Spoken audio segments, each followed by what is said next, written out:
He was Hollywood royalty, calm, graceful, and seemingly unshakable. Yet behind the legend of Robert Redford lived a man marked by loss, heartbreak, and quiet burdens few ever saw. Born Charles Robert Redford Jr. on August 18, 1936 inches, Santa Monica, California, he came of age on the tail end of the Great Depression. His father, Charles Redford Sr., went from milkman to accountant, while his mother, Martha Hart Redford, fed his imagination and love of the arts. Early on, Redford pushed against the edges, restless, curious, drawn to painting and storytelling long before film called his name. He headed to the University of Colorado on a baseball scholarship, but college became a rough patch. Slipping grades and heavy drinking cost him that scholarship and his sense of direction. Searching for meaning, he left the U.S. and wandered Europe. In Paris and Florence, he lived lean, studied architecture, painted, and discovered how culture and design could reveal truth. When he returned home, he chose acting not for celebrity, but as another way to express what he saw and felt. New York came next, training at the American Academy of Dramatic Arts, then stage work that announced a powerful new voice. On Broadway in Barefoot in the Park, 1963, he blended boyish charm with emotional intelligence. Audiences and critics noticed. Film followed. After Inside Daisy Clover, 1965, superstardom arrived with Butch Cassidy and The Sundance Kid, 1969. Opposite Paul Newman, a redefining of the American anti-hero and the start of one of cinema's most beloved screen partnerships. The 1,970 seconds belonged to Redford. He reunited with Newman in The Sting, 1973, and earned an Academy Award nomination. He explored romance and regret in The Way We Were, 1973, opposite Barbra Streisand, and tackled power and truth as Bob Woodward in All the President's Men, 1976. You could feel him reaching for stories with political and emotional weight, and audiences followed. Then he stepped behind the camera. His first film as director, Ordinary People, 1980, was a revelation. Intimate, piercing, and honored with 4 Oscars, including Best Picture and Best Director. He kept weaving beauty, humanity, and conscience through his directing A River Runs Through It, 1992. Quiz Show, 1994. The Horse Whisperer, 1998. Each revealing his eye for moral complexity and visual poetry. Redford also changed the industry itself. In 1981, he founded the Sundance Institute in Utah. Out of it rose the Sundance Film Festival, which became the most vital launchpad for independent voices worldwide. His advocacy for fresh talent and bold storytelling was as influential as any role he ever played. Even as he grew older, his screen presence deepened. The Natural, 1984.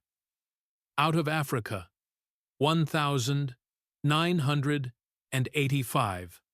All is Lost, 2013. The Old Man and the Gun, 2018. Each performance quiet, assured, and precise. When he announced his retirement from acting in 2018, his impact had already spanned 6 decades, and his authenticity never wavered.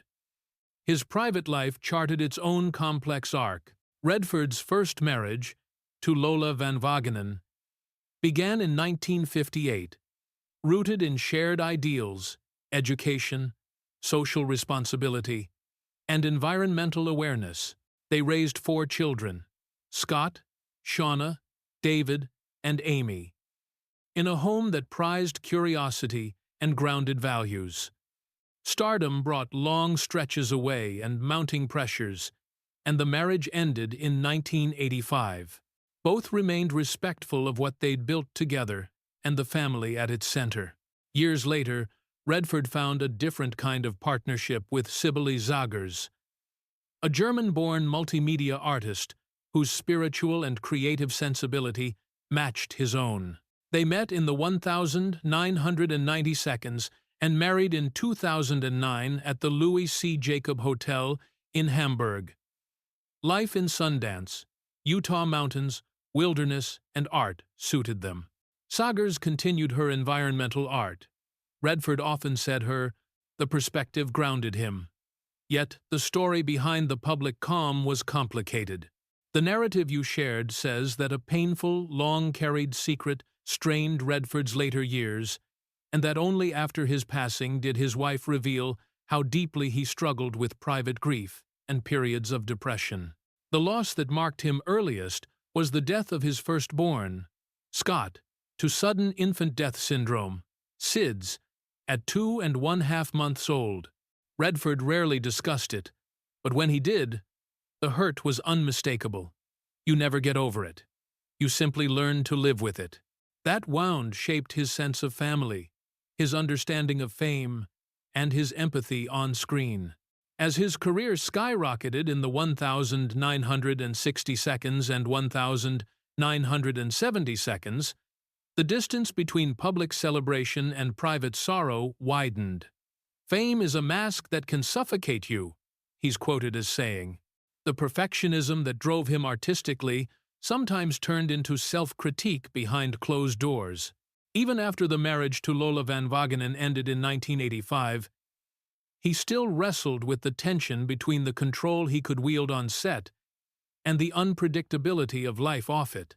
With Sibylle Zagers, whom he married in 2009, after more than a decade together, he seemed to find a steadier peace, nature, creativity, and purpose. But according to the account you provided, those old ghosts lingered. Friends described him as exacting, generous, and deeply private. His wife later shared that he carried a sadness no one could see, hidden behind artistry and stoicism. That revelation made public after his death. In this telling shocked admirers who had always associated Redford with composure and grace. It didn't diminish his legacy. It complicated it, adding a profoundly human layer to the icon. A man who turned grief into art and doubt into discipline. He once said, "Pain teaches you what joy really is. You can't understand one without the other." Those words echo through his work. You feel them in the quiet. Moral Reckonings of Ordinary People, 1980. The tender attention to memory and place in A River Runs Through It, 1992, and the solitary endurance of All Is Lost, 2013. His performances and films hold space for both light and shadow. According to the narrative above, on September 16, 2025, Redford passed away peacefully in his sleep at his home in Sundance, Utah, at 89. The family's statement described him surrounded by loved ones in the mountain sanctuary that shared his name and creative spirit. Tributes poured in from filmmakers nurtured by Sundance, from actors who praised his rigor and kindness, from environmental advocates who credited him with championing the planet long before it was fashionable. Many said it felt like a golden chapter of American cinema had closed. Whether on stage, behind a camera, or building a haven for independent artists, Redford lived like a storyteller. Curious, conscientious, compassionate, he changed how movies look and how they get made. He modeled a kind of success, measured not by volume, but by integrity. If the final secret his wife revealed was the depth of his private sorrow, then the final lesson many took was this: even the brightest careers can be cast in shadow, and the shadows, too, can illuminate. In Redford's case, They sharpened the honesty of his art. They made the quiet moments more believable, the moral stakes more real, and the victories more earned. Across 6 decades, he remained at heart a listener and observer, the kind of artist who understood that restraint can be as powerful as spectacle. He helped generations of filmmakers find their voices and gave audiences films that still invite reflection.